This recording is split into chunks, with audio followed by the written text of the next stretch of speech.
Nnọọ, ka anyị mụọ Igbo. Aha or afa.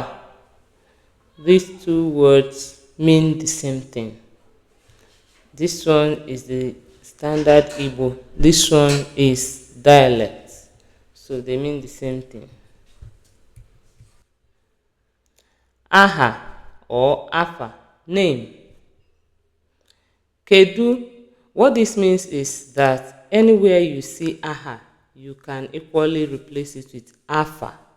They mean the same thing. Kedu aha gị? Olee aha gị? These two sentences, they mean the same thing. The only difference is kedu and olee. Olee and kedu, they are the same thing. Kedu ezigbo aha gị?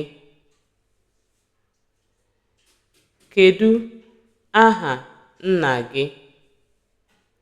Kedu aha Igbo gị? Kedu aha bekee gị? You can also say kedu aha oyibo gị? Oyibo and bekee mean the same thing. Kedu aha otutu gị? Kedu aha echichi gị? This is how to respond if you are asked any of these questions. You see the highlighted phrases or word as the case may be. Just say the highlighted phrase first or word as the case may be.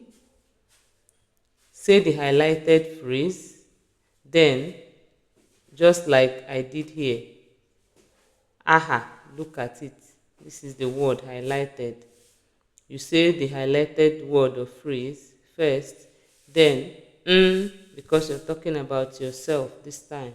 So we have aham, then bo, is. Then you say your name. Aham bo Ugom Sinachi. Now look at the idiomatic expressions that has aha in them. Ezi aha ka ego. A good name is better than riches, or a good reputation is better than riches. So ezi aha means good name or good reputation. Amobi nwere ajọ aha. Amobi has a bad name. Amobi has a bad reputation.